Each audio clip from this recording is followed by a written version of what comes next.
अच्छा देखो, रिकॉर्डिंग का मैसेज गया और स्क्रीन शेयर है। Yes ma'am.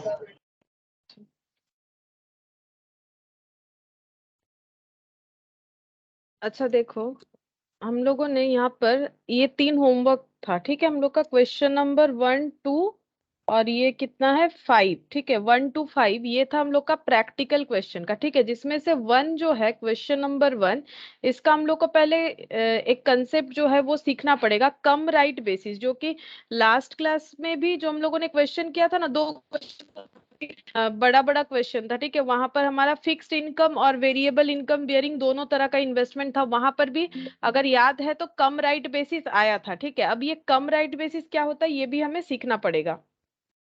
मतलब छोटा सा एक थियोरेटिकल पॉइंट है, वो देखेंगे तब जाके ये क्वेश्चन का आंसर हमें समझ में आएगा क्या होगा, ठीक है। अब 2 वाला जो है ये शायद पहले हो गया था, मुझे जितना याद आ रहा है। क्वेश्चन नंबर 2 ये हो गया था पहले विश्वजीत, क्योंकि तुम ही थे क्लास में, इसीलिए पूछ रहे हैं। 2 नहीं हुआ था, सॉरी 2 नहीं हुआ था, 3 और 4 हो गया था ना तुम्हारा मैम बात। हम ये थे, मतलब 1 से लेके 5 तक पूरा।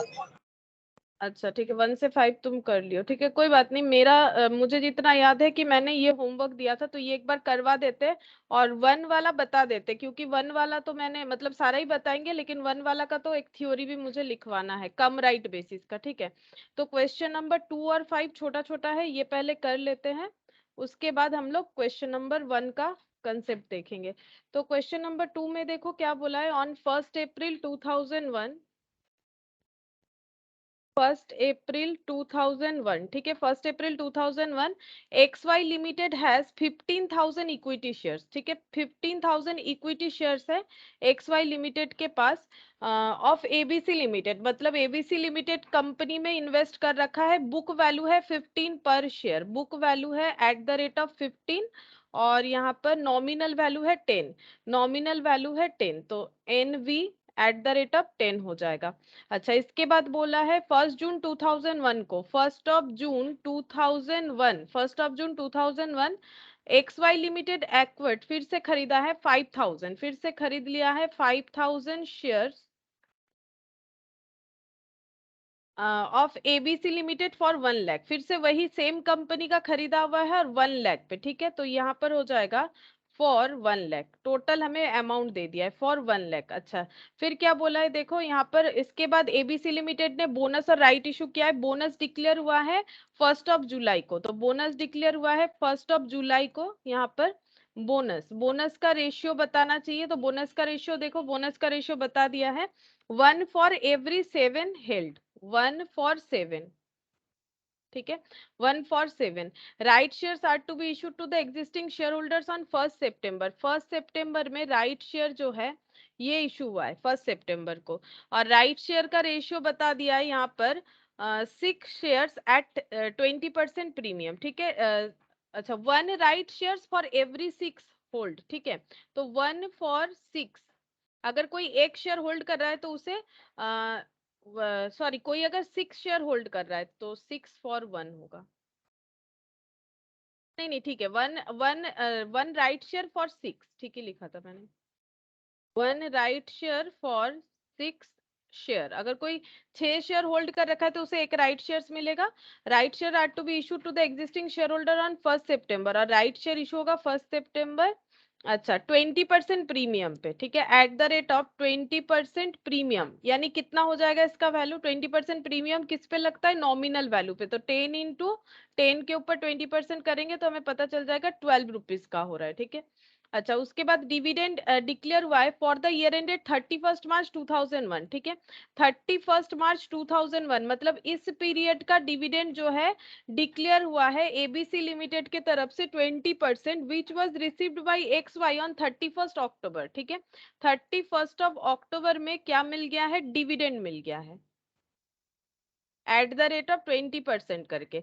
लेकिन कौन से पीरियड का, ये वाले पीरियड का मिला है, ठीक है, ये वाले पीरियड का डिविडेंड मिला है।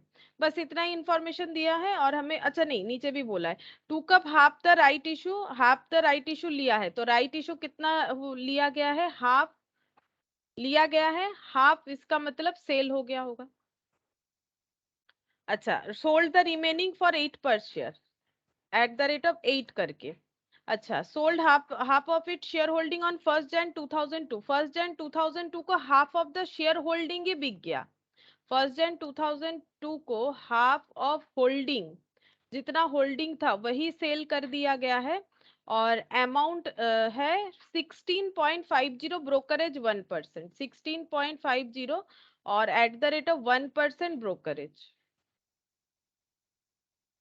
अच्छा, फिर यहाँ पर क्या दिया है, और कुछ नहीं दिया है। अब बोल रहा है कि इन्वेस्टमेंट अकाउंट प्रिपेयर करने 31 March 2002 का। अच्छा,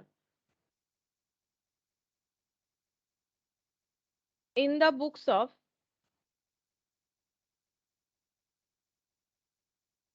XY लिमिटेड, इन्वेस्टमेंट, इन्वेस्टमेंट कितने में किया गया, इन्वेस्टमेंट किया गया है इक्विटी शेयर्स, इक्विटी शेयर्स। अच्छा,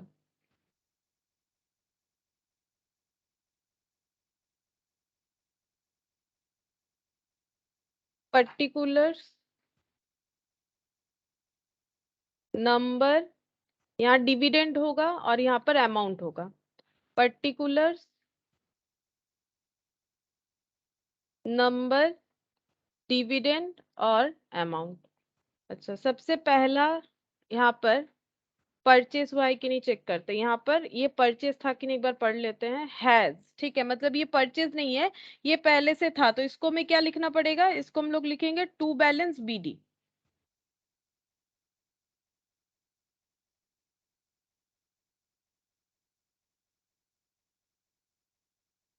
तो डेट का कॉलम भी होना चाहिए, मैंने तो किया नहीं, चलो इसी में डेट लिख देंगे 141 टू बैलेंस BD।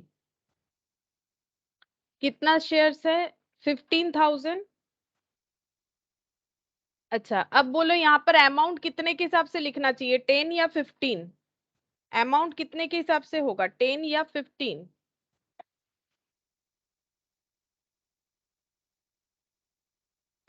मैं 15। 15 के हिसाब से होगा, ठीक है। तो 15,000 इंटू 15, बुक वैल्यू पे तो नहीं होता है, 2,20,000, क्योंकि इसको अपना इन्वेस्टमेंट वैल्यू लिखना है। ये कंपनी अगर रिकॉर्ड करेगी तो किस पे होगा, कंपनी अगर अपना इक्विटी शेयर कैपिटल रिकॉर्ड करेगी तो कितने पे होना चाहिए, तब तब नॉमिनल वैल्यू पे होता है, ठीक है। अच्छा, अब यहाँ पर कितना है, फिर से परचेज हुआ है 16/2001 में, तो 16/2001 में टू बैंक परचेज हुआ है, तो टू बैंक हो जाएगा। और कितना सारा शेयर्स परचेस हुआ है, 5,000, और इसका अमाउंट बता दिया है, कैलकुलेट भी नहीं करना पड़ेगा, 1 लाख। अच्छा, इसके बाद यहाँ पर बोनस, बोनस डिक्लेयर हुआ है 17/2001 को, टू बोनस बोल के लिखेंगे। और बोनस कितना मिलेगा, बोनस का रेशियो यहाँ पर बता दिया है 1:7, ठीक है। तो यहाँ पर वर्किंग नोट बनेगा, working note number 1, working note number 1। तो bonus, number of bonus share, ठीक है, कितना हो जाएगा, 1/7 बोला है, मतलब 7 शेयर होल्ड कर, मतलब 1/7 इंटू कितना हो जाएगा, 20,000। यहाँ पर 15 एंड 5, 20,000। अच्छा, ये 1/7 था क्या, हाँ बोनस 7 ही था, फिर तो सही लिखा मैंने। 5 है, सॉरी, ये 5 है, वही बोल रहे हैं, 7 से तो डिवाइड करेंगे तो फ्रैक्शन आ जाएगा।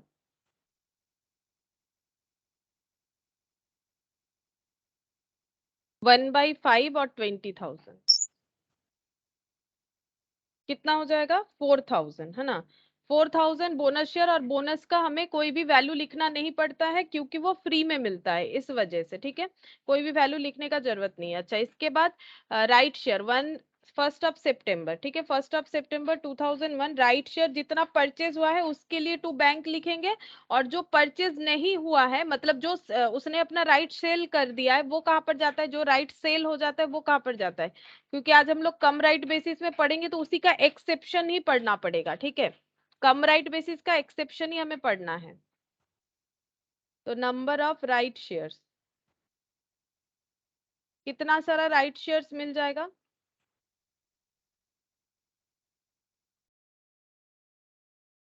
राइट शेयर कितना सारा इशू हो रहा है, राइट शेयर इशू हो रहा है 1/6 मतलब 1/6 हो जाएगा, ठीक है, 1/6 इंटू 24,000, ठीक है, टोटल पहले 20 था और 4 हो गया 24,000, तो ये हो गया 4,000।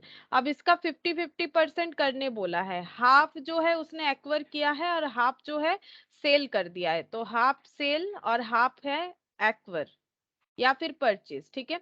और परचेज कितने में करना पड़ेगा, 12 रुपीज करके 20% प्रीमियम में, और सेल 8 रुपए में हो जाएगा, तो सेल हो जाएगा @8, एक्वर होगा @12, और नंबर ऑफ कितना हो रहा है 4,000 का हाफ 2,000 इंटू 12, ये हो जाएगा 24,000, क्योंकि ये परचेज हो रहा है तो इन्वेस्टमेंट टू बैंक इसीलिए इन्वेस्टमेंट में जाता है, और ये कहां पर जाएगा, ये हो जाएगा क्रेडिट टू पीएल, क्यों होता है, एज पर पैरा 13 ऑफ AS13 का पैरा 13 के हिसाब से होता है, इसी का ही एक्सेप्शन हम लोग पढ़ेंगे।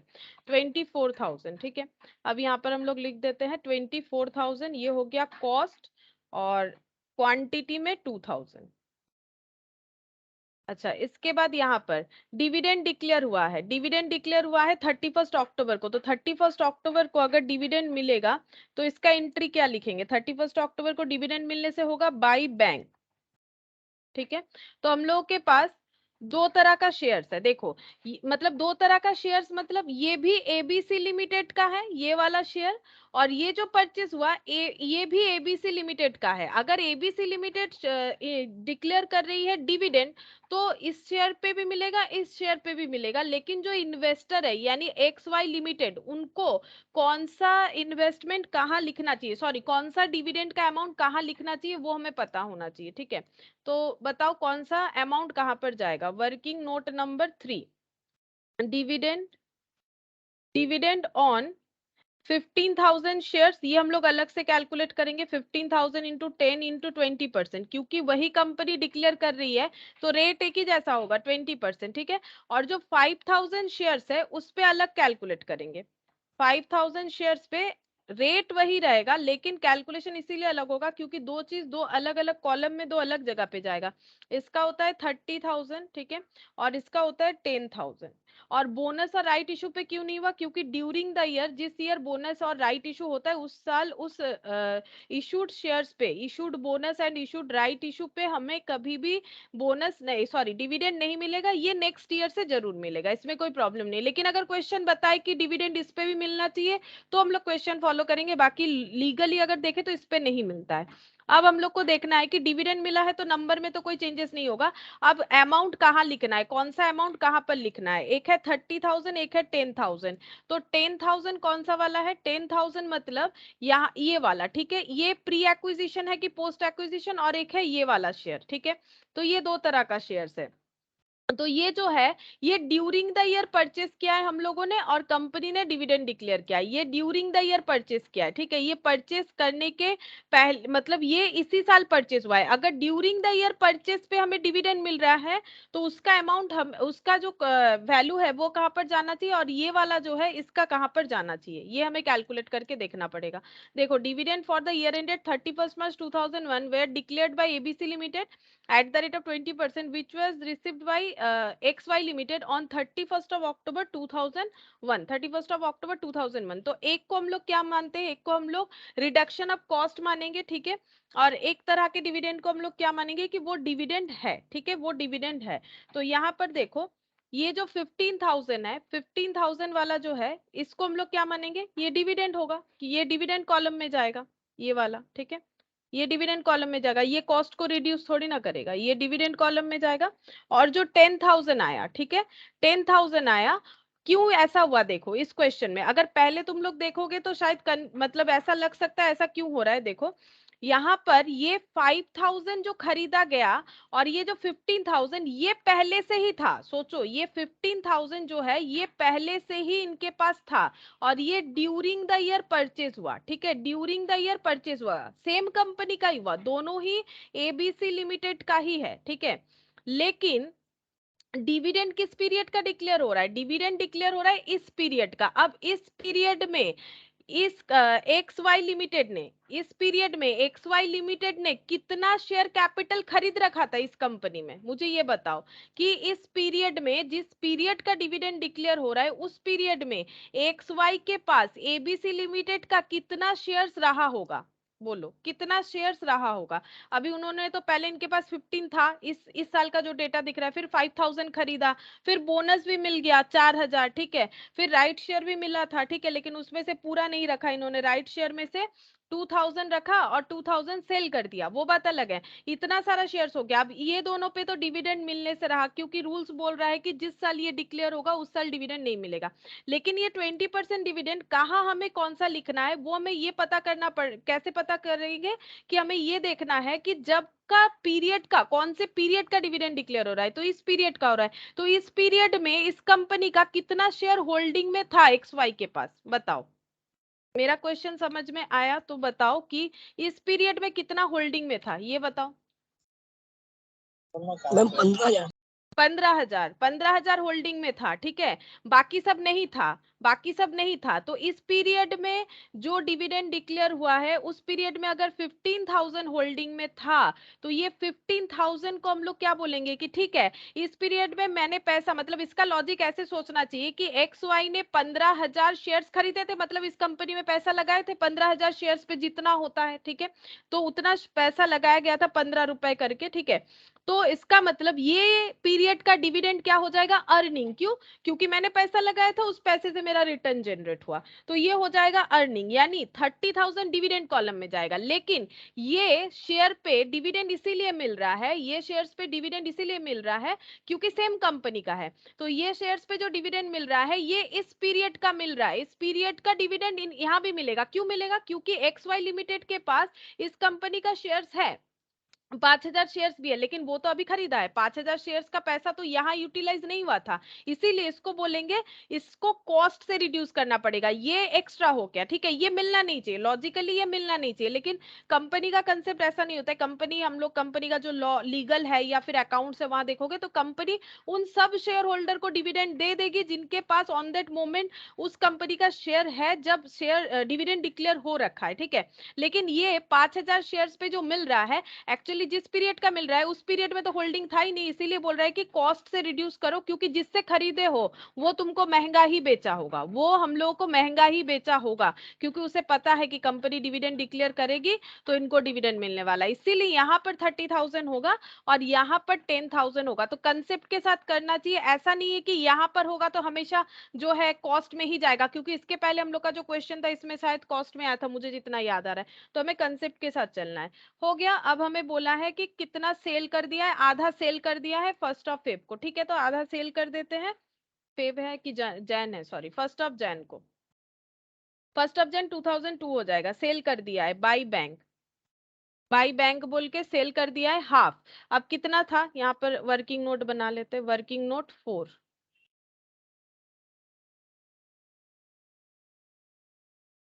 Working note number 4, sale of equity shares, half बोला है, तो ये हो गया 15 + 5, 20, 20 और 6, 26,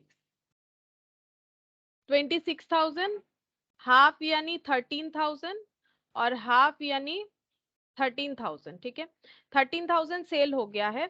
और यहाँ पर कितना करके किया, ये सब कुछ नहीं बोला, ठीक है, और यहाँ पर no dividend received on 1 October, हाँ बोला है 16.50 करके, ठीक है, at the rate of 16.50 sale. तो चेक करते कितना होगा, 13,000 इंटू 16.5, तो ये हो गया 2,14,500, 2,14,500। और जब भी सेल होगा हमें चेक करना है कि प्रॉफिट है कि लॉस है, पहले लिख लेते हैं 2,14,500।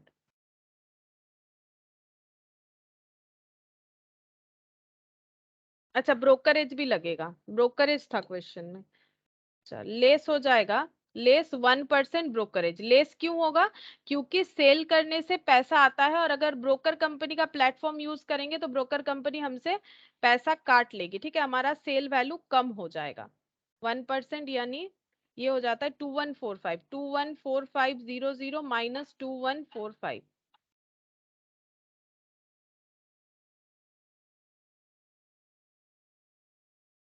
2,12,355, 2,12,355। अब प्रॉफिट है कि लॉस चेक करना पड़ेगा और जो बच गया वो लिखना पड़ेगा। बच गया जो इसको लिखेंगे 31 मार्च 2002 में बाई बैलेंस CD। अब हाफ सेल हो गया तो हाफ ही बचेगा, ठीक है। और हमें एवरेज करना चाहिए प्रॉफिट और लॉस के लिए। कॉस्ट ऑफ सेल्स, जो बेच दिया है उसका कॉस्ट कितना है, तो कॉस्ट ऑफ सेल्स हो जाएगा 2,25,000 प्लस 1,00,000 प्लस 24,000, 2,25,000 प्लस 1,00,000 प्लस 24,000 और माइनस हो जाएगा जो कॉस्ट को रिड्यूस कर रहा है यानी 10,000। 10,000 इतना कॉस्ट बेयर किया गया है 26,000 शेयर्स के लिए, ठीक है। हमें 13,000 का कॉस्ट कैलकुलेट करना पड़ेगा, तो ये कितना हो जाएगा,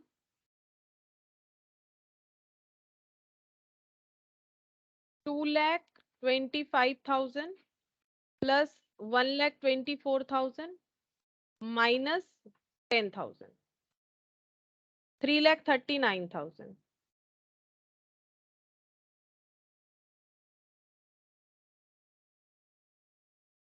अब 3,39,000 और डिवाइडेड बाई 2 कर देते हैं, क्योंकि ये 2 हो जाएगा कैंसिल आउट करने से, 1,69,500। अच्छा, इतना कॉस्ट है तो प्रॉफिट हुआ है, प्रॉफिट चेक कर लेते हैं। प्रॉफिट हो जाएगा sale value 2,12,355 minus purchase value minus 2,12,355, तो ये हो जाता है 42,855, ठीक है। 42,855 ये प्रॉफिट रिकॉर्ड करना पड़ेगा।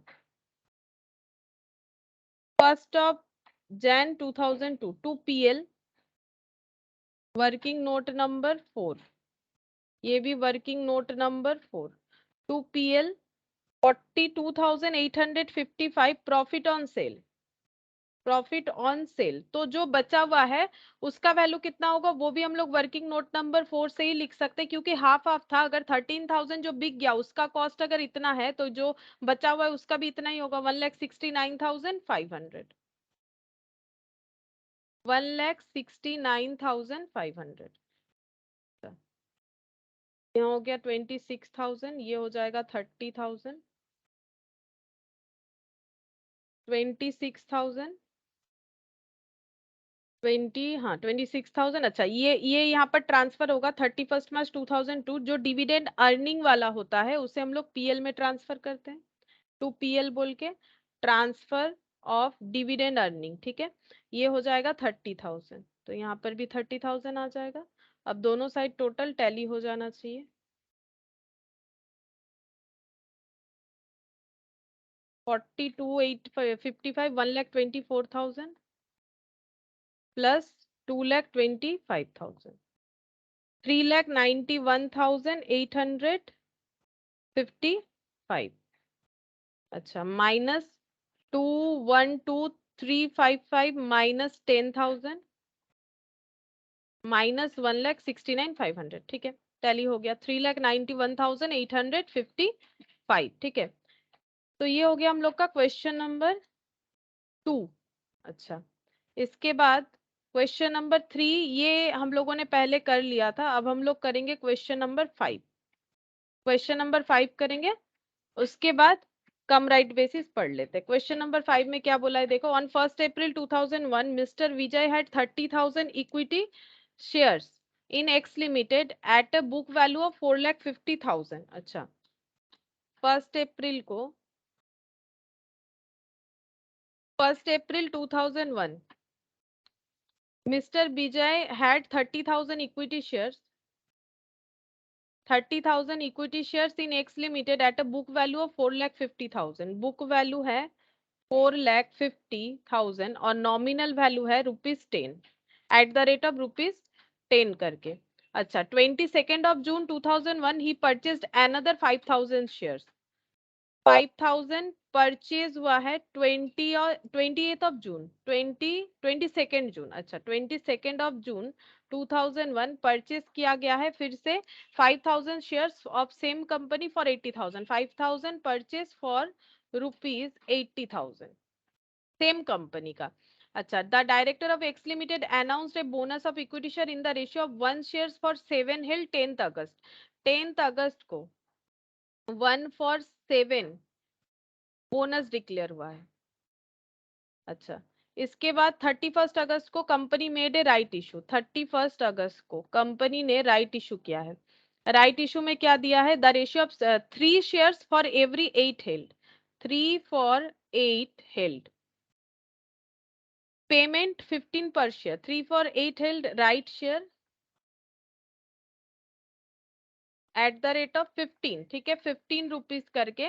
Due date for the payment at payment was 30 सितंबर 2001, 30 सितंबर को इस राइट शेयर का पेमेंट देना पड़ेगा अगर खरीदते हैं तो।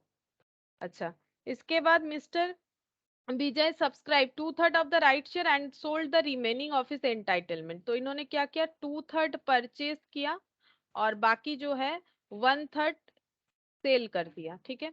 अच्छा, तो 2/3 purchase eight the rate of 15 हो जाएगा और बाकी जो सेल कर दिया है वो 2 rupees, his entitlement to Veeru for a consideration of 2 per share. अच्छा, sale to Veeru at the rate of 2 करके सेल कर दिया है, ठीक है। अच्छा, on 31 October 2001 Vijay receive dividend from X limited 20% for the year ended 31 March 2001। अच्छा, ये देखो 31 मार्च 2001 मतलब इस पीरियड का, ठीक है, इस पीरियड का, ये देखो इस पीरियड का डिविडेंड डिक्लेयर हुआ है इस पीरियड का, और ये कौन से रेट पे? 20% पे हुआ है 31 अक्टूबर को, 31 अक्टूबर को ये डिक्लेयर हुआ है। इस पीरियड का डिविडेंड डिक्लेयर हुआ है at the rate of 20%, eight the rate of 20% dividend declare हुआ है। और यहाँ पर बोला है कि dividend for the shares acquired by him on 22 जून, 22 जून में जो शेयर्स खरीदा गया था उस पे जो डिविडेंड है उसे कॉस्ट ऑफ परचेज में ऐड करना पड़ेगा। डिविडेंड इस पीरियड का dividend adjusted with cost of purchase, ये बता ही दिया है हमें, ज्यादा इसमें हमें दिमाग लगाने का जरूरत नहीं होगा कहाँ पर कौन सा जाना चाहिए। हमें बोला you are required to prepare the investment account for Vijay for the year ended 31 March 2002, ठीक है। तो पीछे ही कर लेते हैं, यहाँ पर तो जगह नहीं होगा। In the books of Vijay, investment in equity share,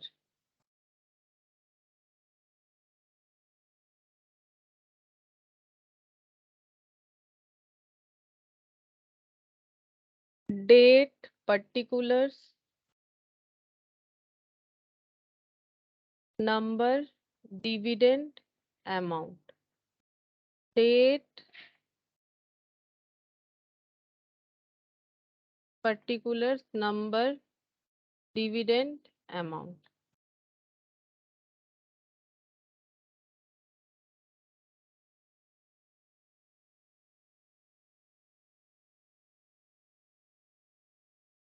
अच्छा, सबसे पहले यहाँ पर 30,000 है ओपनिंग बैलेंस में, तो ये है डेट है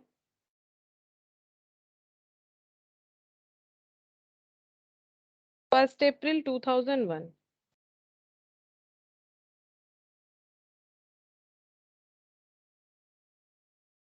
to balance BD 30,000 number of shares और बुक वैल्यू है 4,50,000। ये क्वेश्चन में हमें डायरेक्टली बता दिया है। फिर परचेज हुआ है 22 जून 5,000 for 80,000।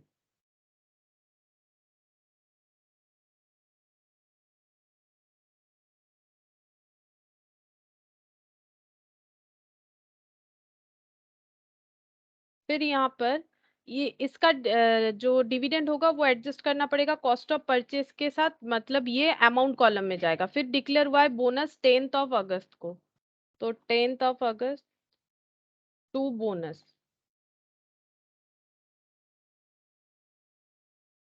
Working note number 1।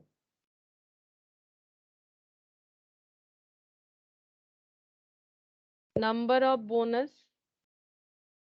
shares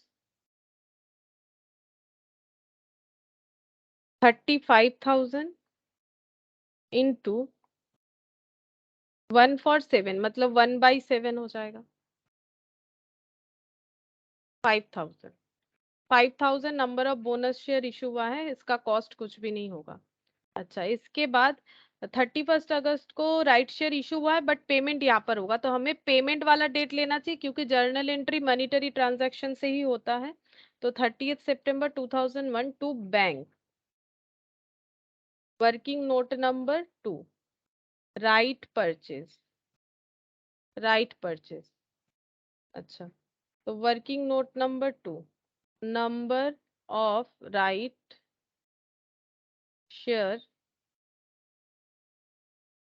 number of right share issued, ratio बता दिया था 3 for 8 राइट शेयर्स, तो 3/8, 3/8 इंटू 35 पहले से था और 5,000 यानी 40,000, 15,000 हो जाएगा right shares, number of right shares. ठीक है, अब इसमें कुछ परचेज है कुछ सेल है। 1/3 जो है 2/3 purchase eight the rate of 15, 2/3 purchase eight the rate of 15, तो 15,000 इंटू 2/3 इंटू 15, तो ये हो जाएगा ये 10,000 हो गया, 10,000 इंटू 15, 15,000, 1,50,000, देख लेते 1,50,000 होगा शायद, 15,000 इंटू 2 डिवाइडेड बाई 3,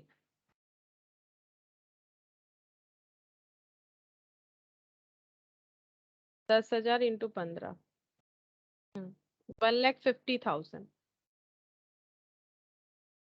1,50,000, और number of shares 10,000, number of shares हो गया 10,000, और 1/3 मतलब 5,000, और ये 5,000 को सेल कर दिया है वीरू को 2 रुपीज पे at the rate of 2, at the rate of 2 यानी 10,000, ये हो जाएगा credit to PL as per AS 13 para 13, इसके हिसाब से।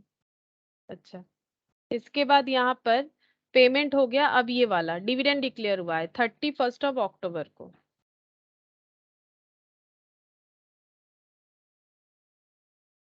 By bank. ये यहाँ पर ही कर देते हैं। एक तो इस पे मिलेगा 30,000 बोनस, और राइट पे इस साल नहीं मिलेगा जब तक हमें कुछ नहीं बोलेगा question. 30,000 into 10 into 20%, 5,000 into 10 into 20%। ठीक है, तो ये पहले से ही था, तो ये डिविडेंड होगा, प्योरली अर्निंग बताया जाएगा क्योंकि हम लोगों ने ऑन दैट मोमेंट बिजनेस में पैसा लगा रखा था। तो ये अर्निंग का हो जाएगा हम लोग का 6,000, और ये वाला हो जाएगा 10,000। बोल भी दिया था कॉस्ट से इसे दिखाना है, बस और कुछ नहीं था। अब हम लोग 31 मार्च 2002 में इसे क्लोज कर लेंगे by balance CD. Sale well तो कुछ हुआ नहीं है, तो चेक कर लेते कितना होगा। 30, 40, 50,000, टोटल हो गया 50,000। इधर बैलेंस में कितना हो जाएगा, 50,000 ही बचा हुआ रहेगा।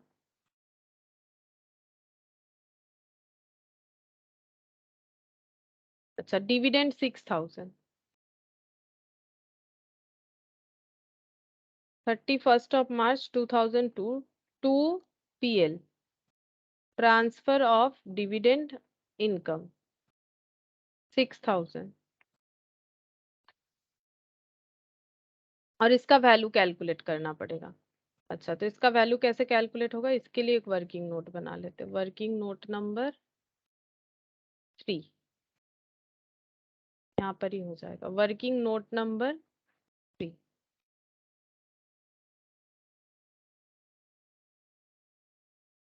50,000 है, 50,000 में से कुछ भी सेल नहीं हुआ तो उसी का कॉस्ट कैलकुलेट करना है। 4,50,000 80 प्लस 1,50,000, 4,50,000 80 प्लस 1,50,000,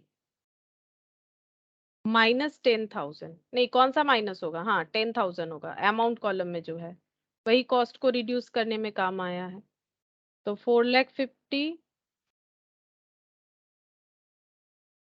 प्लस 80 प्लस 1,50,000 -10,000, तो ये हो गया 6,70,000। 6,70,000।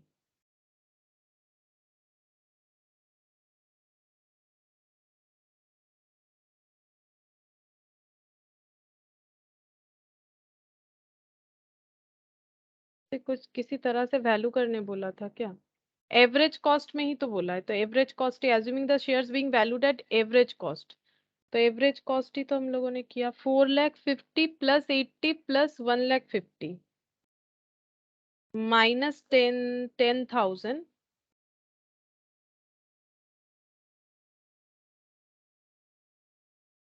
तो गलत आया।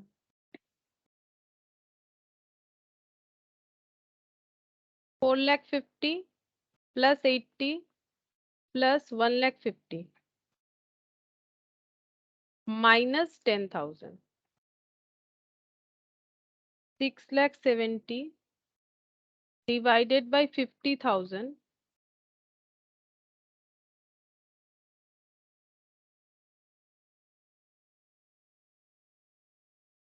अच्छा मैंने शायद कुछ पॉइंट नोट नहीं किया यहाँ पर। रिसिप्ट ये, अच्छा टू बी एडजस्टेड 15 नवंबर, अच्छा ये बेच दिया 20,000, वो तो लिखा ही नहीं मैंने। 15 नवंबर उसको लिखा नहीं था, इसी वजह से गलत आ रहा है। 15 नवंबर को, 15 नवंबर 2001 सेल भी किया है, बाई बैंक बोल के सेल भी किया है। कितना सेल किया है इक्विटी शेयर? 20,000। अच्छा 20,000 अगर सेल कर दिया है तो इसका मतलब यहाँ पर क्लोजिंग में तो 30 आएगा, ये तो नहीं होगा, इसीलिए 50 का वैल्यू गलत आ रहा है, 30 आएगा। तो ये इंटू 30 कर लेना पड़ेगा। अच्छा सेल हुआ है तो उसमें प्रॉफिट भी तो चेक करना पड़ेगा। अच्छा देख लेते हैं सेल कितने में हुआ है। सेल किया गया है एट ए प्रीमियम ऑफ 5, मतलब 15 रुपीज से, तो इंटू 15 मतलब 3 लाख। यहाँ पर लिख देते sale at the rate of 15, 3 lakh हुआ है। अब प्रॉफिट या लॉस वो भी चेक करना पड़ेगा, तो पीछे यहाँ पर कर लेते, ठीक है, इसमें ये क्लोज हो जाएगा फिर। अच्छा ठीक है, ओपन कर ही लेते, एग्जाम बोर्ड तो चाहिए।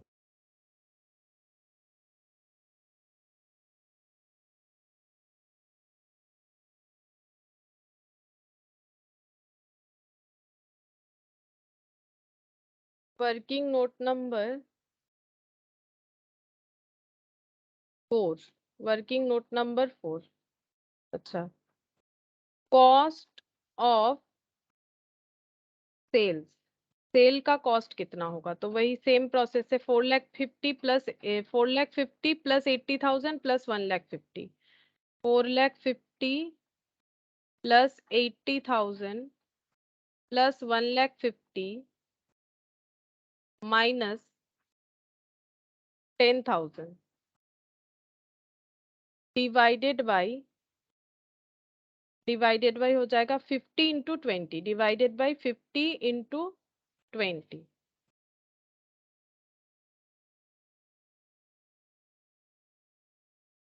अच्छा ये डिवाइड करने से ये आ जाएगा 6,70,000 डिवाइडेड बाई 50 इंटू 20, तो ये हो गया 2,68,000, 2,68,000।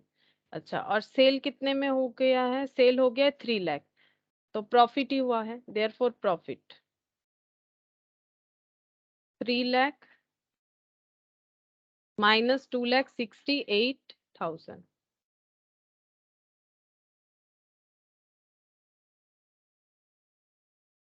32,000, 32,000 का प्रॉफिट बुक करना पड़ेगा। तो यहाँ पर 31 ऑफ अक्टूबर, ये है सेल है 15 ऑफ नवंबर, तो 15 of November 2001 to PL, working note number 6, working note number 4, working note number 4 और प्रॉफिट है 32,000,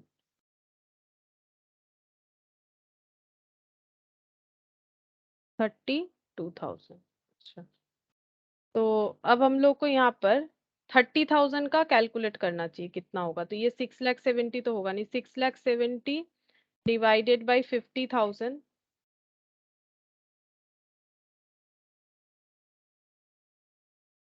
इंटू 30,000, 4,02,000। अच्छा, 4,02,000 हो गया इसका क्लोजिंग बैलेंस, और 4,02,000 प्लस ये हो गया 3,00,000, 7,02,000, 7,12,000 हो जाएगा, टोटल करने से 7,12,000 हो गया। इधर देखते हैं,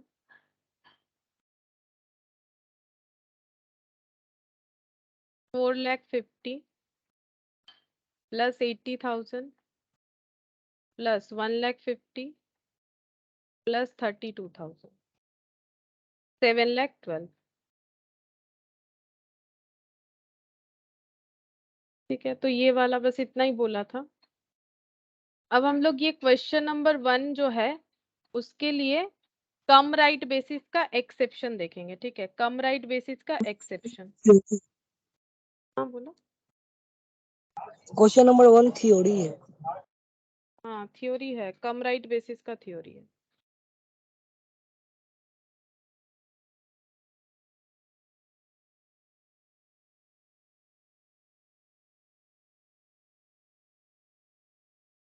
कम राइट बेसिस,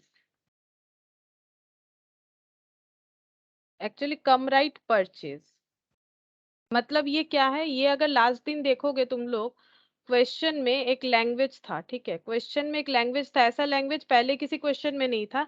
यहाँ पर था, इन्होंने परचेस किया था शेयर्स, कहीं लिखा हुआ था कम राइट बेसिस। कहाँ पर गया,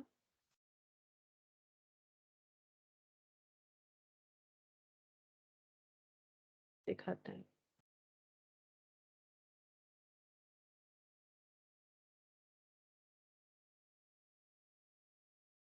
purchase share brokerage company announced right issue right to the extent dividend sold। यहाँ पर कम राइट बेसिस था तो क्वेश्चन में, लेकिन उसका इम्पैक्ट क्या होगा, ये देख 80, ये रहा कम इंटरेस्ट, जैसे वैसे कम राइट। अच्छा, ये कम इंटरेस्ट है, कम राइट, कम राइट कहाँ चला गया, परचेज इक्विटी शेयर्स,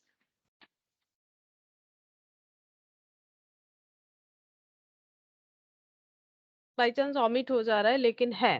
ठीक है, तो कम राइट बेसिस में देखो, कम राइट परचेस क्या होता है, ये है एक्सेप्शन। ठीक है, एक्सेप्शन है, एक्सेप्शन है किसका, exception to para 13 of AS 13। ठीक है, अकाउंटिंग स्टैंडर्ड 13 के बेसिस पे ही तो हम लोग ये पढ़ रहे हैं, अकाउंटिंग स्टैंडर्ड 13 भी अलग से है, तो वहां पर भी यही चीज पढ़ना पड़ेगा। तो अभी बता देते हैं उस क्वेश्चन के बेसिस पे, तो AS 13 जब पढ़ोगे तो फिर इसका नया नहीं लगेगा। एक्सेप्शन क्या है, पैरा 13 AS 13 था क्या, ये बताओ, कि उसका एक्सेप्शन पढ़ेंगे हम लोग। पैरा 13 AS 13 किस चीज पे लागू हो रहा था, अगर हम लोग अपना राइट को सेल कर देते हैं तो उससे जो भी अर्निंग आता है हम लोग का, ठीक है, जैसे यहाँ पर राइट सेल कर दिया, ये चला जाता है PL में। ये कहाँ बोला गया था, ये बोला गया था AS 13 पैरा 13 में बोल रखा है। अब इसका एक्सेप्शन क्या बोल रहा है, एक्सेप्शन ये बोल रहा है यहाँ पर, ये देखो, पैरा 13 ऑफ AS 13, ये नोट डाउन कर लो, of AS 13।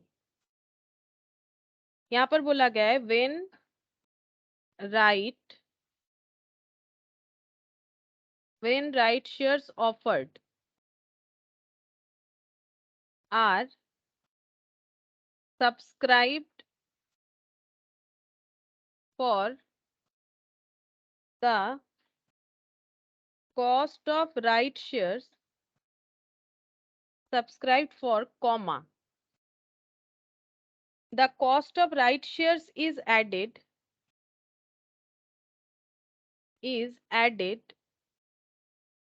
to the carrying amount of the original holding.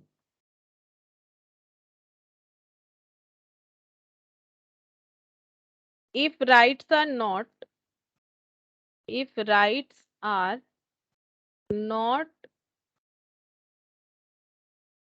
subscribed for but subscribed subscribed for but subscribed for but are sold in the market, are sold in the market. The sale proceeds are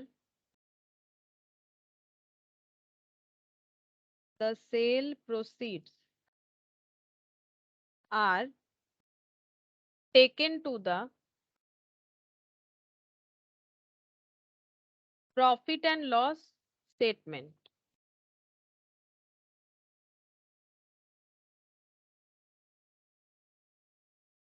However,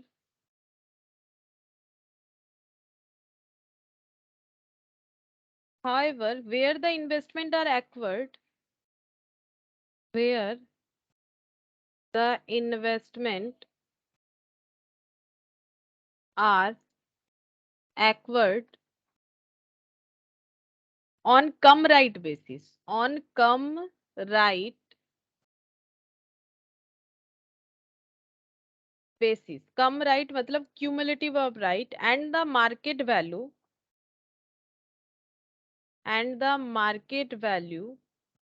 of investments immediately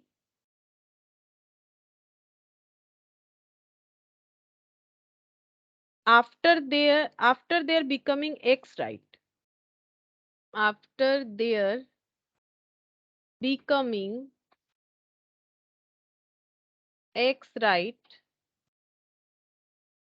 is lower than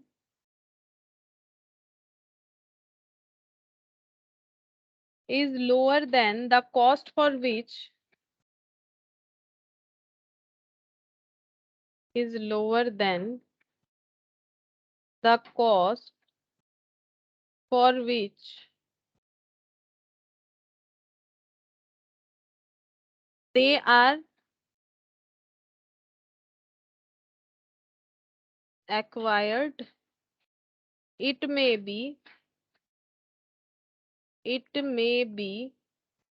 appropriate to apply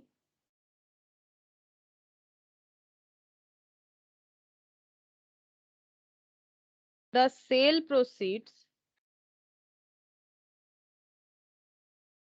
of right to reduce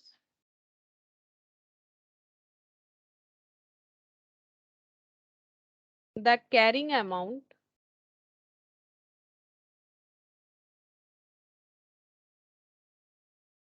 of such investment to market value. ये हम लोग का exception para 13 S 13 का exception है, और ये देखो ये चीज मैट में यहाँ पर है, यहाँ मिलेगा एकदम स्टार्टिंग में, ये रहा ये वाला, यहाँ पर एक नोट दे रखा है, यहाँ पर बोला है। अच्छा तो देखो हम लोग समझते हैं कि ये क्या है।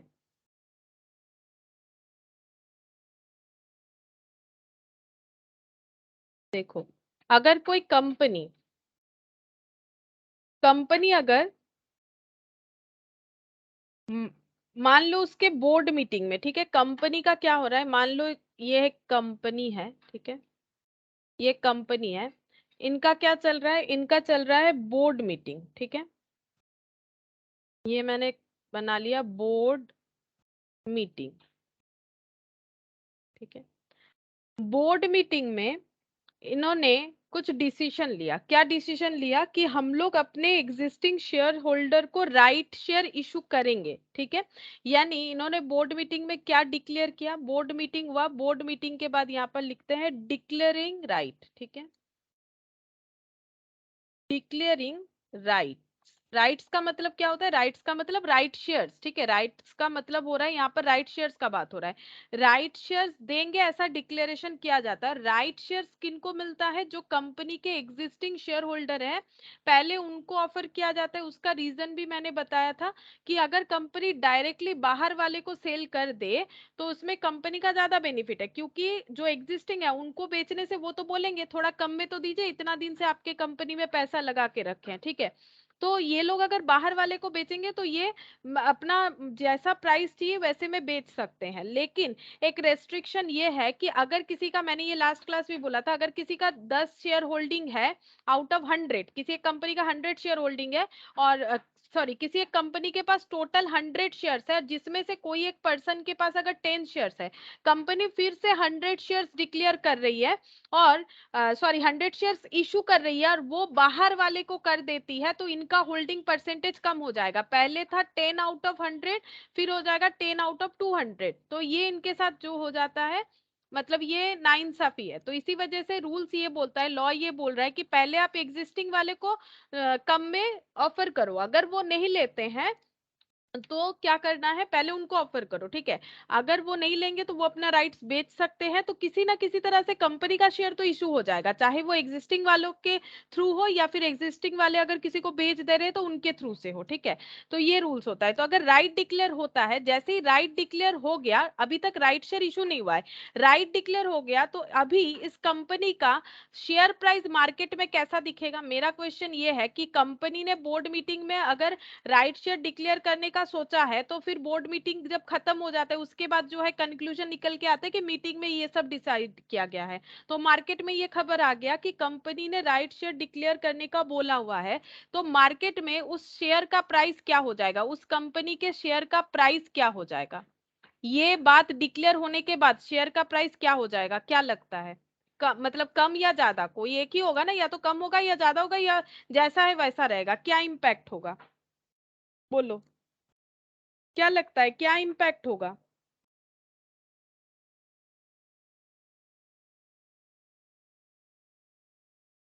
बताओ क्या इम्पैक्ट होगा, शेयर का प्राइस बढ़ जाएगा कि घट जाएगा। ये बात डिक्लेयर होने के बाद शेयर का प्राइस क्या होगा, अप होगा, डाउन होगा कि कांस्टेंट रहेगा।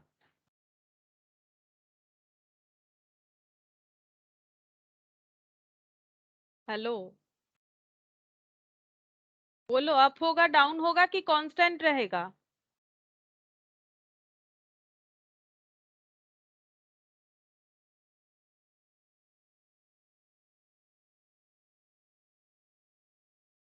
विश्वजीत, अप होगा, डाउन होगा कि कांस्टेंट रहेगा।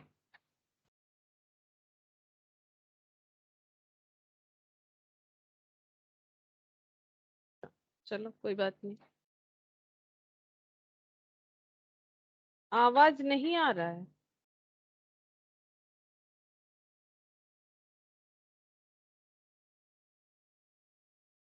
हेलो, ये सर अब ठीक है। अच्छा तो मेरा क्वेश्चन ये है कि अप रहेगा कि डाउन रहेगा कि कांस्टेंट रहेगा, अगर ऐसा होता है तो अप होगा कि डाउन होगा कि कांस्टेंट रहेगा। अगर कोई कंपनी राइट शेयर डिक्लेयर कर देती है कि हम लोग राइट शेयर देंगे, तो उसके बाद से जस्ट उसके बाद से उसके शेयर का प्राइस अप होगा कि डाउन होगा कि एज इट इज रहेगा। मैम ऑफ हो जाएगा। अप हो जाएगा, करेक्ट, शेयर प्राइस जो है अप हो जाएगा, ठीक है। और जैसे ही राइट इशू हो गया, ठीक है, राइट इशू हो गया, राइट इशू हो चुका है, उसके बाद क्या होगा, उसके बाद शेयर प्राइस क्या हो जाएगा। राइट इशूड होने के बाद शेयर प्राइस क्या हो जाएगा, राइट इशू होने के बाद शेयर प्राइस डाउन हो जाएगा, ठीक है। राइट इशू होने के बाद शेयर प्राइस डाउन हो जाएगा, ठीक है।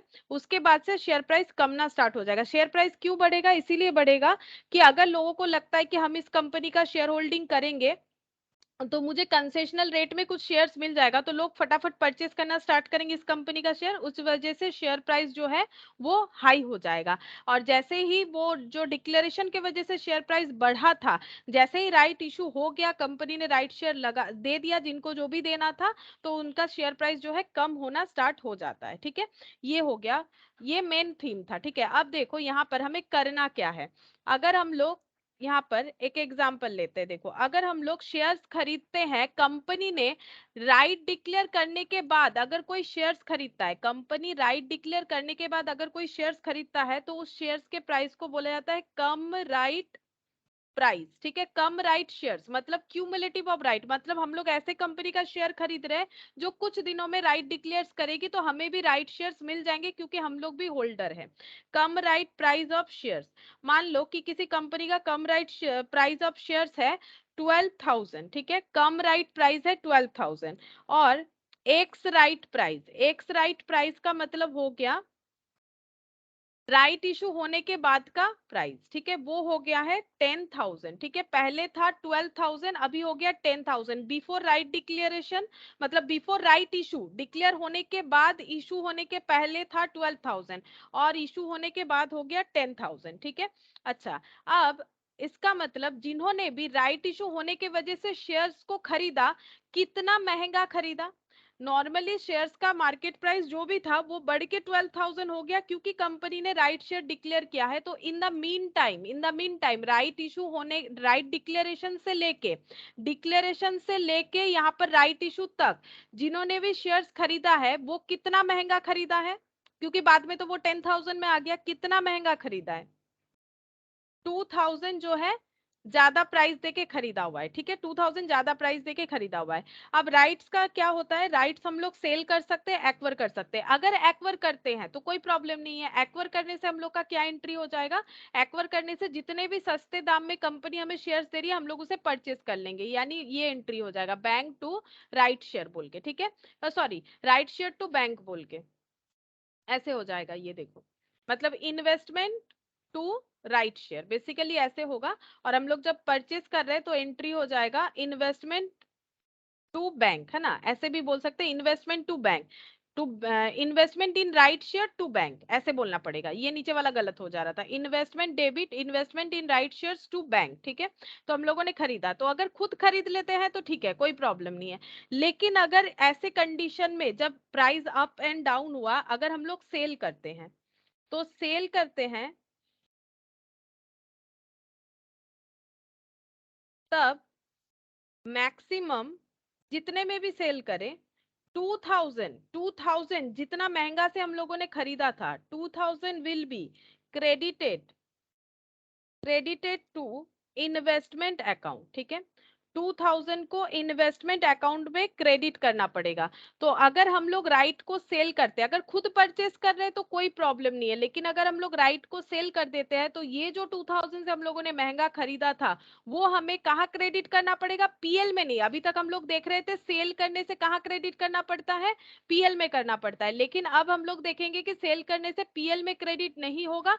अगर हम लोग कम राइट बेसिस वाला शेयर खरीद रहे हैं, मतलब जिसका मार्केट में अभी भी डिक्लेरेशन आया है कि राइट इशू होगा, तभी हम लोगों ने परचेस किया है। ऐसा नहीं कि हम लोग परचेस करके बैठे थे और कंपनी ने राइट डिक्लेयर किया। अगर कम राइट वाला शेयर खरीदा है, मतलब पता है कि इस पे राइट इशू होने वाला है, तो जितना भी महंगा से खरीदा है उतना हमें इन्वेस्टमेंट के कॉस्ट के साथ एडजस्ट करना पड़ेगा। और एनी एक्सेस, अगर कोई एक्स्ट्रा अमाउंट हो रहा है, will be profit on cell of right, तब ये हो जाएगा ट्रांसफर टू पीएल, ठीक है। मतलब ये देखो यहाँ पर केस ले लेते हैं, एक है केस 1 राइट सेल और एक है केस 2 राइट सेल, ठीक है। अगर राइट सेल मान लो हम लोग कर रहे हैं 3,000 रुपीज में और राइट सेल कर रहे हैं 1,500, यही वाले क्वेश्चन में हम लोगों ने अगर अपना राइट्स बेचा है 3,000 रुपीज में और राइट्स बेचा है 1,500, दो केस मैंने किया है, तो अगर 3,000 में बेचा है तो जितना महंगा खरीदे थे यानी 2,000, पहले 2,000 अप टू 2,000 तक हमें एडजस्ट करना पड़ेगा इन्वेस्टमेंट के साथ, तो ये हो जाएगा क्रेडिटेड टू इन्वेस्टमेंट अकाउंट। और बाकी जो 1,000 है ये हम लोग पीएल में चार्ज कर सकते थे, लेकिन पहले हम लोगों ने क्या देखा था, अगर कम राइट बेसिस का शेयर्स नहीं है तो वो पूरा का पूरा पीएल में जा रहा था। लेकिन अगर शेयर्स कम राइट बेसिस है तो कम राइट बेसिस के शेयर पे राइट्स डिक्लेयर होना और कम राइट बेसिस के बिना कम राइट बेसिस के शेयर्स पे राइट पे डिक्लेयर होना डिफरेंस इतना है कि हमें पता है कि कंपनी ने डिक्लेयर कर दिया है राइट शेयर मिलेगा और उसके बाद हम लोगों ने खरीदा है, ठीक है, यही डिफरेंस होता है। उसमें हम लोगों ने खरीदा हुआ है, कंपनी राइट डिक्लेयर कर रहा है। और अगर राइट सेल मान लो 1500 में हुआ तो ये पूरा का पूरा 1500 हम लोगों का क्रेडिटेड करना पड़ेगा, क्रेडिटेड टू इन्वेस्टमेंट, ठीक है, क्रेडिटेड टू इन्वेस्टमेंट। और क्योंकि यहाँ पर हमारे पास कुछ बच नहीं रहा है कि हम लोग पीएल में दे, तो जीरो अमाउंट ट्रांसफर होगा, जीरो अमाउंट हो जाएगा ट्रांसफर टू पीएल, ठीक है, जीरो अमाउंट पीएल में ट्रांसफर होगा, क्योंकि जितना ज्यादा महंगा हम लोगों ने खरीदा है पहले उतना महंगा हमें क्या करना पड़ेगा, इन्वेस्टमेंट के कॉस्ट में एडजस्ट करना पड़ेगा। उसके बाद अगर कुछ बच जाता है तो पीएल में ट्रांसफर करेंगे, अगर नहीं बचता है तो नहीं ट्रांसफर करेंगे। यही वाला चीज यहाँ पर बता दिया था, ठीक है, यही वाला क्वेश्चन यहाँ पर बताया था, ये एएस में भी पढ़ना पड़ेगा। ये देखो यहाँ पर भी बताया है कि difference between the carrying amount and the disposal proceeds net of the expenses is recognised in the PL statement, ठीक है। अच्छा, अब हम लोग ये वाला क्वेश्चन देख लेते हैं। पहला,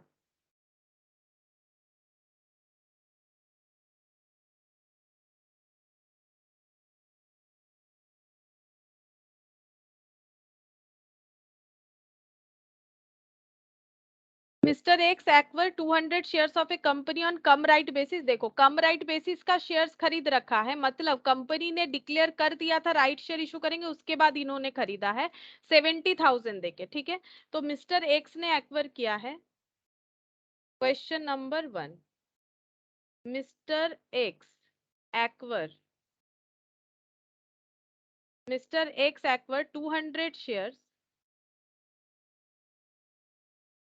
200 शेयर्स फॉर 70,000। अच्छा, इसके बाद क्या बोला है, subsequently receive an offer of right to acquire fresh shares in the company in the proportion of 1:1। अब जब कंपनी राइट जो है इशू करना स्टार्ट करी तब कंपनी का रेशियो था 1:1 एट 107 ईच। तो इनको राइट शेयर्स कितना मिलेगा, right shares, right shares received 1:1, तो 200 इंटू 1/1 मतलब एक के बदले एक, तो 200 राइट शेयर्स रिसीव्ड हो गया।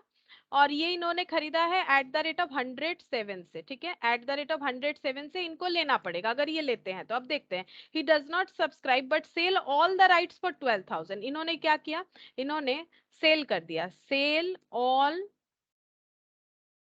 Rights at the rate of, अच्छा पूरा वैल्यू ही बता दिया है, sell rights for rupees 12,000 rupees में बेच दिया है। The market value of the shares after their becoming ex right has also gone down to 60,000। और जैसे ही राइट डिक्लेरेशन खत्म हो गया, सबको राइट शेयर्स मिल गया, वैसे ही प्राइस जो है शेयर्स का कम होके 60,000 हो गया। The market value of the shares after their becoming ex right has also gone down to 60,000। तो अभी after right issue market price of 200 shares, क्योंकि देखो 200 पे 200 राइट शेयर्स मिलने वाला था, लेकिन इन्होंने ये राइट शेयर्स बेच दिया, सिर्फ 200 होल्डिंग में रखा है। तो market after right issue market price of 200 shares हो चुका है 60,000, ठीक है, 60,000 हो चुका है, यानी 10,000 से रिड्यूस हो गया। What should be the accounting treatment in that case, ठीक है, हमें पूछा है कि इस केस में हम लोग को फिर अकाउंटिंग ट्रीटमेंट क्या करना चाहिए। तो पहले हम लोग देखेंगे कि कितना हम लोगों का कम हुआ है वैल्यू, ठीक है, और कितना महंगा हम लोगों ने खरीदा है। तो कितना महंगा खरीदा वो कैसे पता चलेगा, कम राइट बेसिस प्राइस और एक्स राइट बेसिस प्राइस। तो पहले 70 था, फिर हो गया 60, मतलब हम लोगों ने 10,000 जो है 10,000 रुपीज से ज्यादा में खरीदा है, ठीक है। तो यहाँ पर लिख देते हैं एक्सेस अमाउंट,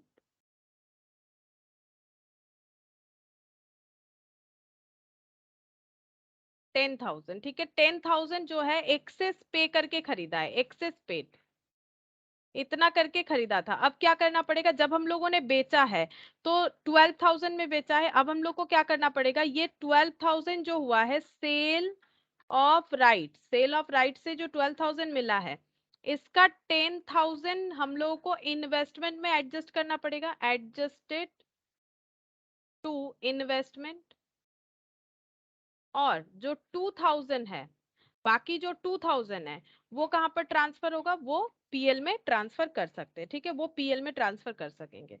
तो इसको हमें इस तरह से लिखना पड़ेगा, as per AS 13 where the investment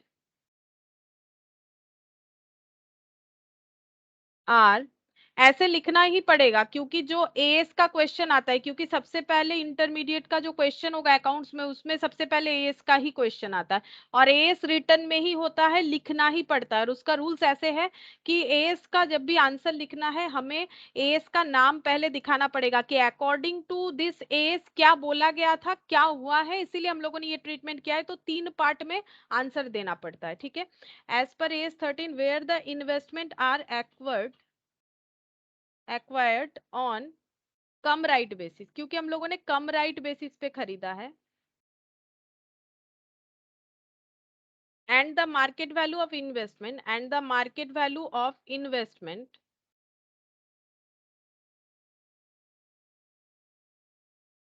become lower after right declared, right issued.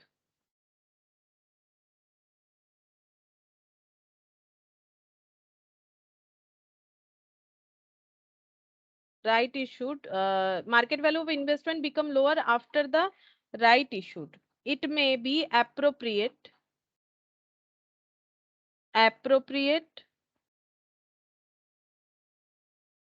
to apply the sale proceeds of rights to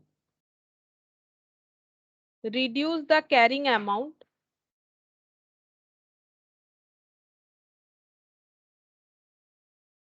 of such investment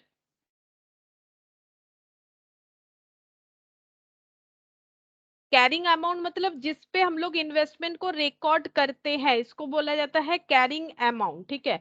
तो carrying amount of such investment to the market value, market value में ही हमें दिखाना पड़ेगा, क्योंकि हम लोग, logic क्या हुआ, हम लोगों ने शेयर खरीदा था 70,000 में, बट उसका मार्केट वैल्यू हो गया 60,000, तो अभी हमें मार्केट वैल्यू पे ही इसका रिकॉर्डिंग करना पड़ेगा, यानी कैरिंग अमाउंट को हमें रिड्यूस करके मार्केट वैल्यू तक लाना पड़ेगा, ठीक है। इन दिस केस ये क्या है, ये देखो, ये पूरा पैरा हमें ये बता रहा है कि AS 13 क्या बोलता है, फिर यहाँ पर क्वेश्चन में क्या था, और हम लोगों ने इसी वजह से ऐसा ट्रीटमेंट किया। ये होता है AS का आंसर लिखने का पैटर्न, ठीक है। अच्छा, in this case the amount of ex right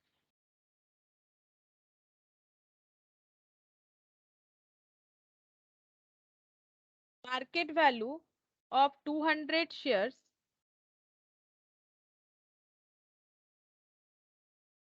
bought by X immediately after the declaration of right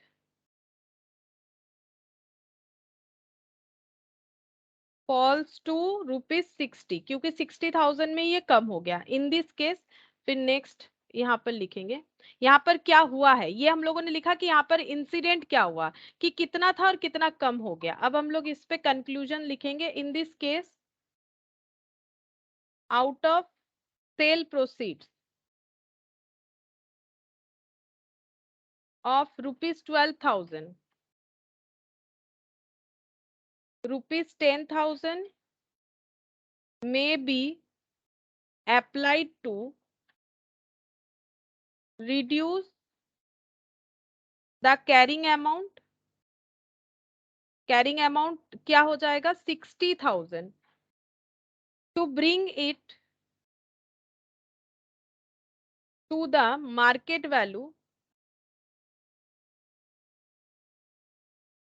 and ₹2,000 would, जो बच गया 10,000 यूज करेंगे कॉस्ट को एडजस्ट करने के लिए, बाकी 2,000 would be credited to PL, credited to PL account. अगर हम लोग इस तरह से नहीं लिखेंगे तो इस ऐसे क्वेश्चन में लगभग 5 से 7 मार्क्स रह सकता है। अगर नहीं लिखेंगे तो इसमें हमें कोई भी मार्क्स नहीं मिलेगा। और ये वैसे लग सकता है कि ये तो अकाउंट्स का इन्वेस्टमेंट चैप्टर है, लेकिन इससे कोई फर्क नहीं पड़ने वाला, क्योंकि एएस 13 है तुम लोगों का, और एएस का आंसर इसी तरह से लिखा जाता है। एएस रहता ही है और मैंडेटरी भी होता है उसका आंसर, मतलब ऐसा नहीं कि हम लोग उसे स्किप करके जा सकते हैं, कितना लिखना पड़ेगा तो नहीं। एएस होता ही ऐसा है कि पहले चीज को समझो, फिर उसका केस स्टडी रहेगा, उसको हमें सॉल्व करना पड़ेगा। जैसे ये वाला क्वेश्चन था, ठीक है, वहां पर अकाउंट्स जैसा डेबिट क्रेडिट ऐसा बात नहीं होता है, अकाउंट्स बेस्ड ऑन एएस, तो एएस हमें पढ़ना ही पड़ेगा। और यहाँ पर काफी सारा एएस है तुम लोगों का, जिसमें से एक एएस 13 भी है, जो हम लोग लगभग इस चैप्टर में काफी सारा इसका ट्रीटमेंट देख चुके, ठीक है। अच्छा, अब देखो, आज हम नया चैप्टर कुछ और स्टार्ट नहीं करेंगे। यहाँ पर कुछ एमसीक्यूज है, एमसीक्यूज आता नहीं है, लेकिन एक बार बता सकते हो तो इससे क्या होगा, जो नॉलेज है वो समझ में आ जाएगा कि तुम लोग को चैप्टर क्लियर है कि नहीं, ठीक है। अच्छा देखो, the cost of right shares का कॉस्ट क्या किया जाता है, क्या किया जाएगा, added to the cost of investment, subtracted from cost of investment, no treatment is required. इसका आंसर क्या होगा बोल सकते हो?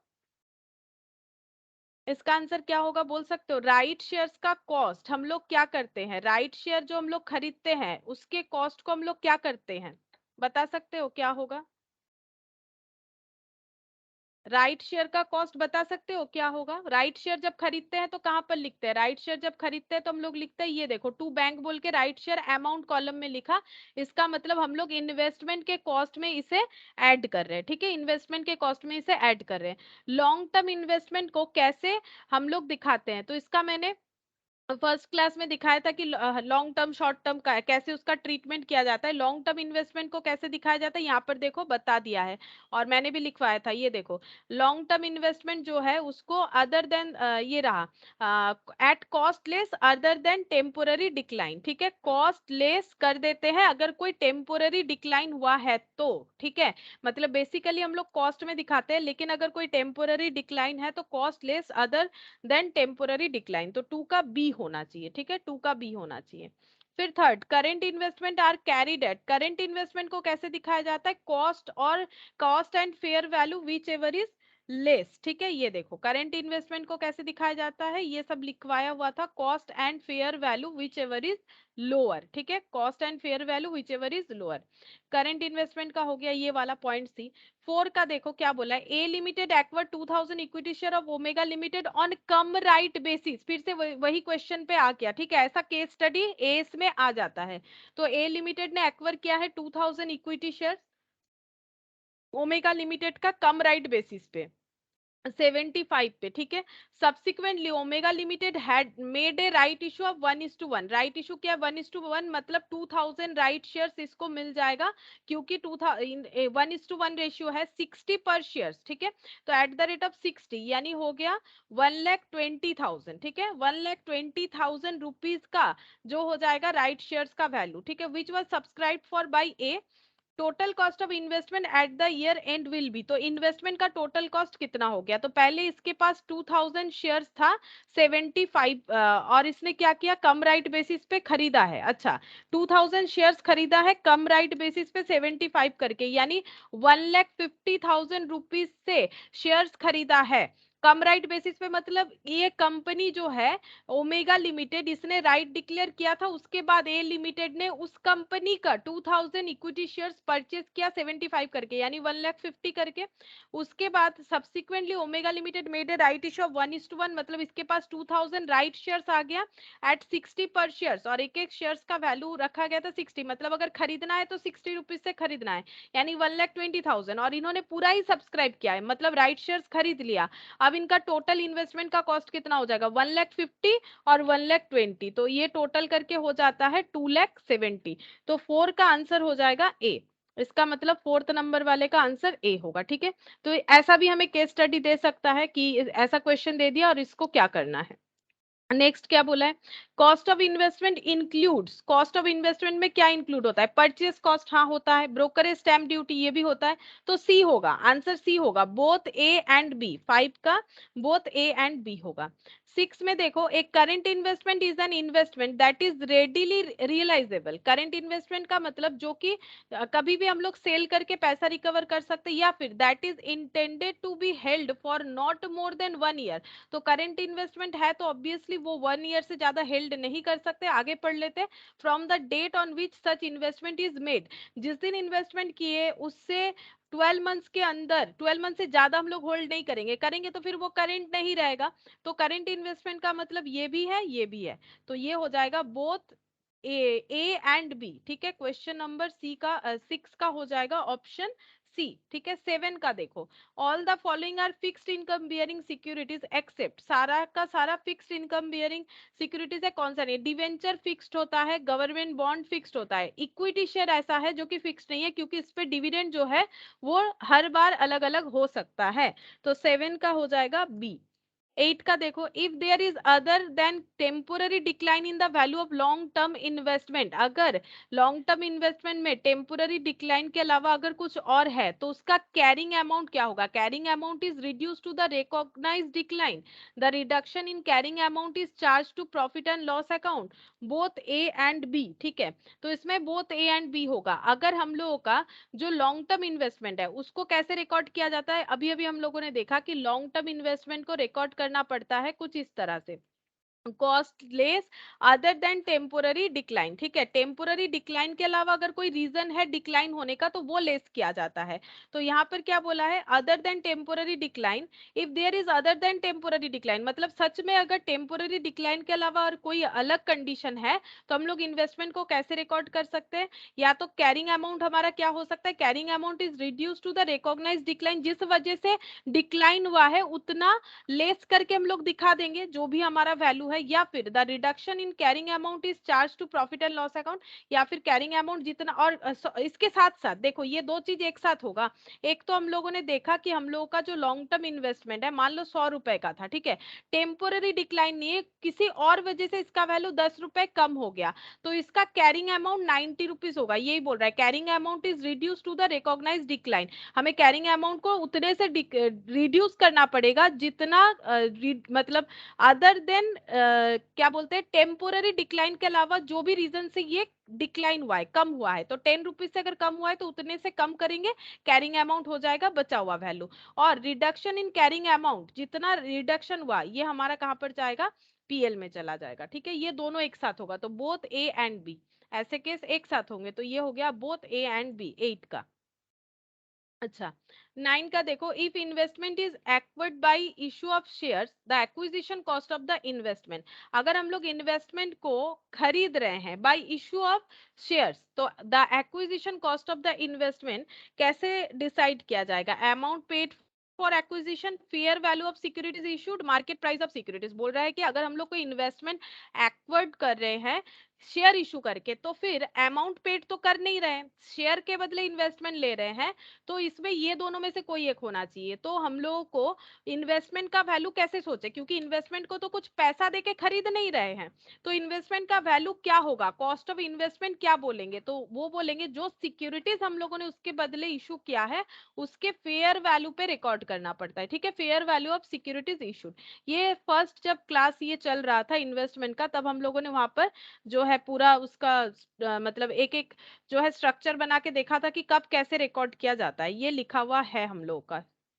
तो नेक्स्ट देखो, when long term investment are reclassified as current investment, current investment are valued at, अगर long term investment को हम लोगों ने करंट इन्वेस्टमेंट बोल के रीक्लासिफाइड किया है, तो हमें उस करंट इन्वेस्टमेंट को कैसे वैल्यू करना पड़ेगा? कॉस्ट पे, कैरिंग अमाउंट पे, lower cost and carrying amount, lower of cost and carrying amount, lower of cost and carrying amount. ये क्या हो गया? हम लोग के पास एक इन्वेस्टमेंट था जो कि लॉन्ग टर्म इन्वेस्टमेंट था, लेकिन अब ये हम लोग इसको लॉन्ग टर्म इन्वेस्टमेंट नहीं रख रहे, मतलब मोर देन 12 मंथ्स हम लोग होल्ड नहीं करेंगे, रिक्लासिफाइड किया हम लोगों ने इसको एज ए करंट इन्वेस्टमेंट। तो इसका वैल्यू कैसे रिकॉर्ड करेंगे? क्योंकि जब लॉन्ग टर्म था तब तो रिकॉर्ड करने का तरीका अलग था, तो हमें क्या करना पड़ेगा? कॉस्ट और carrying amount which ever is lower, यानी 10 का सी होगा।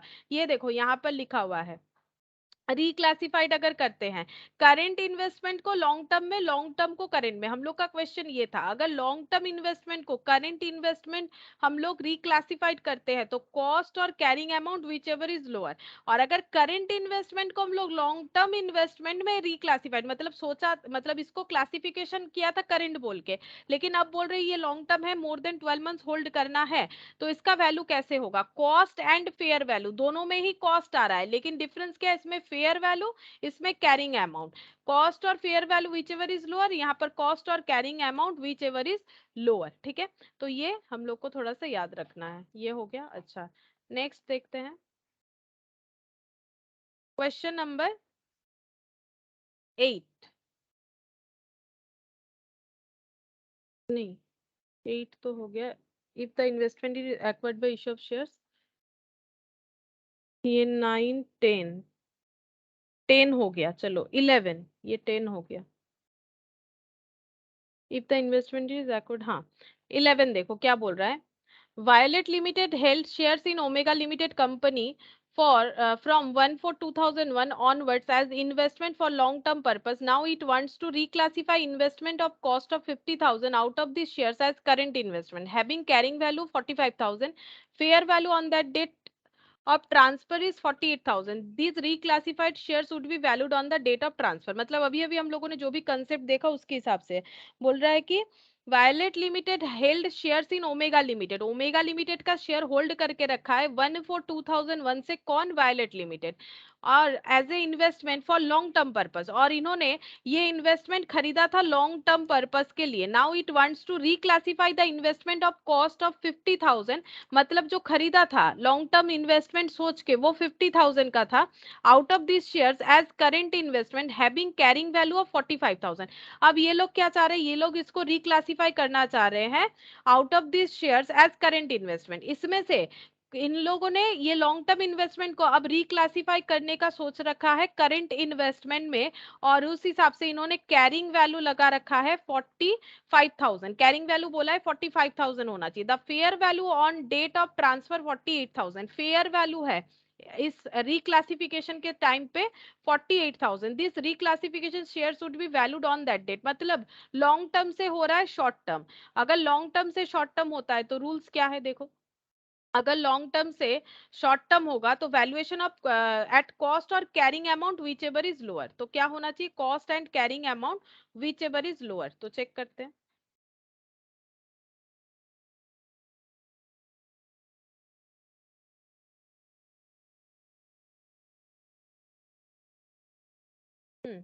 तो ये देखो cost and carrying amount which ever is lower, तो इसका कॉस्ट कितना था, कॉस्ट था 50,000, ठीक है, और इसका कैरिंग वैल्यू था 45,000, तो हमें कितने पे रिकॉर्ड करना पड़ेगा, 45,000 में कॉस्ट और carrying amount which ever is lower, यहाँ पर फेयर वैल्यू देखना ही नहीं है क्योंकि लॉन्ग टर्म से जब शॉर्ट टर्म में रिक्लासिफाई होता है तो कॉस्ट और carrying amount which ever is lower, cost है 50,000 और कैरिंग अमाउंट है 45,000, तो 45,000 पे ये रिकॉर्ड होगा, ठीक है, कॉस्ट और carrying amount which ever is lower. अच्छा, लास्ट क्वेश्चन नंबर 12 क्या बोला है, mister X acquire 200 shares of a company on cum right basis, मतलब कंपनी ने राइट डिक्लेयर किया उसके बाद उन्होंने खरीदा है 60,000 से, he subsequently receive an offer of right to acquire fresh shares in the company in the proportion of 1:1, तो 200 शेयर्स खरीदा था 60,000 देके, फिर से 1:1 यानी 200 राइट शेयर्स मिल जाएगा 105 करके, ठीक है,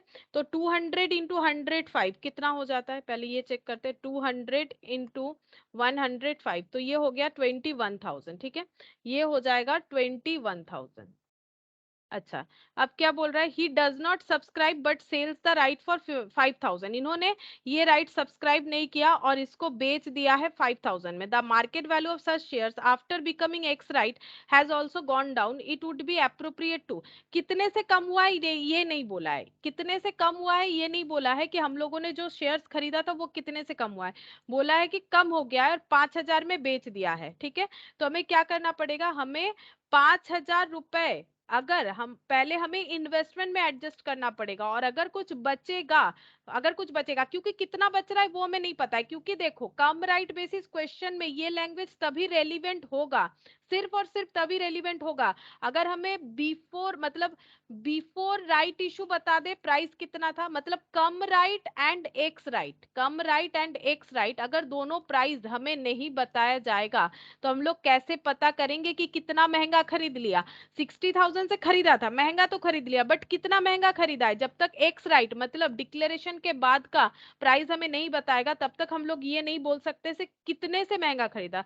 अगर ये नहीं बोल सकेंगे कि कितना ज्यादा महंगा खरीदा तब ये 5,000 का कितना पीएल में जाएगा और कितना इन्वेस्टमेंट में जाएगा या फिर सारा का सारा ही इन्वेस्टमेंट में जाएगा वो भी हम लोग नहीं बोल सकते। तो अब हमें क्या बोलना पड़ेगा, ऑप्शंस देखो, क्रेडिट 5,000 टू पीएल, नहीं ये तो नहीं बोलेंगे कि पूरा का पूरा पीएल में जाएगा, ये तो तब होता अगर ये कम राइट बेसिस का शेयर्स नहीं होता।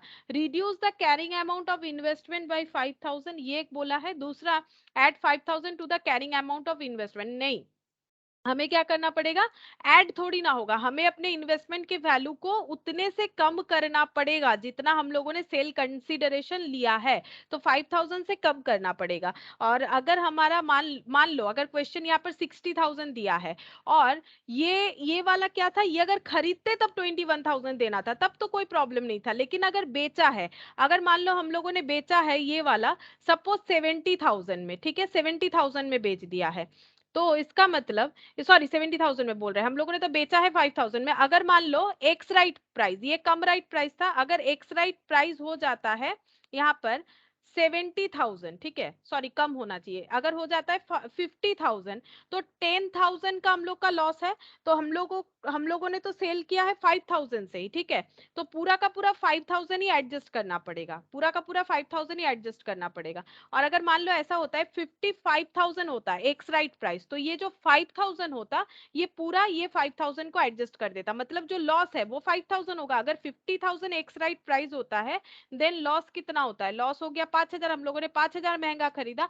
अब ये जो महंगा खरीदा है इसको हम लोग जो सेल करके हमें पैसा मिला है उससे क्या करेंगे, एडजस्ट, एडजस्ट करने का मतलब है इन्वेस्टमेंट के प्राइस को हमें 5,000 से कम करके दिखाना है, ठीक है।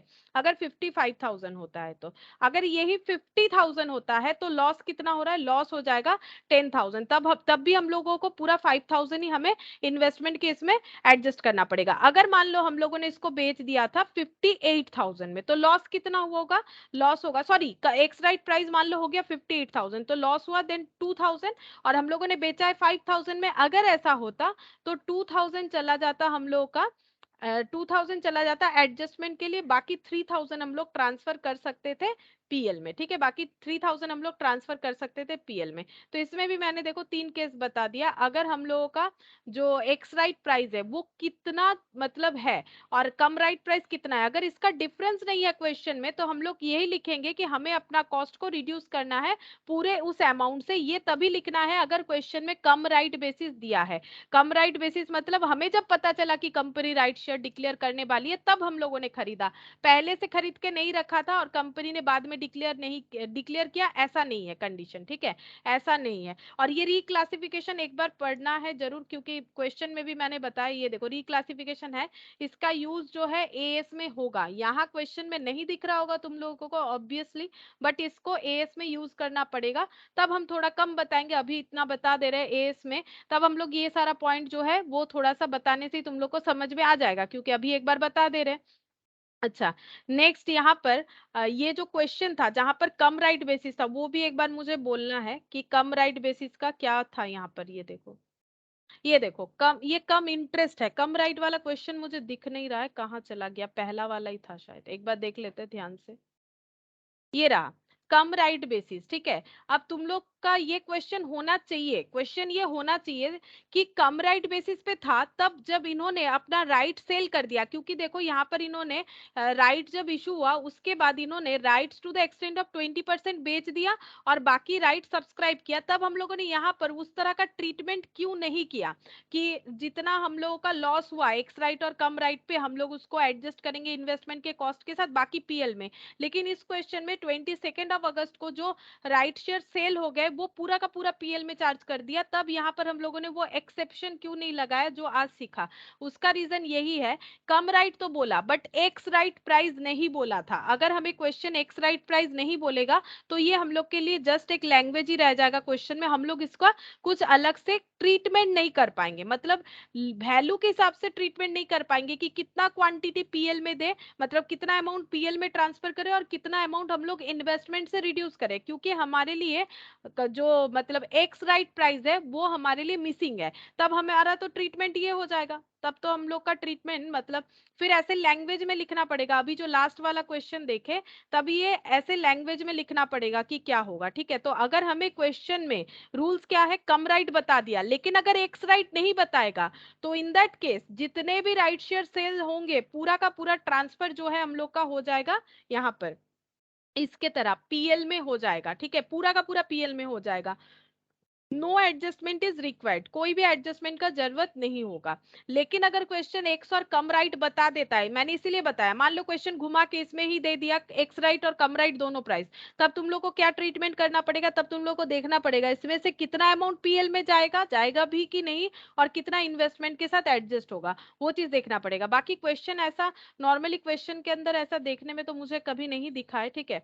बाकी और भी अलग कोई क्वेश्चन प्रैक्टिस करोगे तो अगर मिल सकता है तो देख सकते हो, लेकिन इसका कंसेप्ट ये है, तो ये पता होना चाहिए। अदरवाइज अगर क्वेश्चन में यहाँ पर इंक्लूडेड कर दिया तब तो हमें इसका ट्रीटमेंट करना पड़ेगा। जैसे मान लो इसमें अगर हमें एक्स राइट प्राइस बता देता क्वेश्चन में, अगर ये एक्स राइट वाला क्वेश्चन होता कम राइट वाला, तो ऑब्वियसली हमें ये जो सेल कंसिडरेशन है उसके अमाउंट को हमें अलग अलग करके दिखाना पड़ता। अगर उतना अमाउंट हमारे पास होता जो पीएल में भी ट्रांसफर कर सकते हैं और after adjusting cost of investment, ठीक है, अगर नहीं कर पाएंगे तो नहीं करेंगे, ठीक है, पूरा का पूरा कॉस्ट ऑफ इन्वेस्टमेंट में ही एडजस्ट हो जाएगा। उसके लिए तो मैंने ये एग्जांपल दिखाया ही है कि अगर 3000 में बेचते हैं, क्योंकि 2000 का लॉस था, लॉस कैसे कैलकुलेट करते हैं, लॉस हम लोग ऐसे कैलकुलेट करते हैं कि एक्स राइट और कम राइट में डिफरेंस। तो अगर क्वेश्चन में यही पोर्शन मिसिंग है देन हम लोग को कैसे पता चलेगा कि कितना एडजस्ट करना है। राइट सेल जरूर पता है बट अगर हमें यही नहीं पता है कि हम लोगों ने कितना महंगा खरीदा, अगर 2000 का अमाउंट मतलब जो यहाँ पर एग्जांपल में 2000 यही अगर मिसिंग है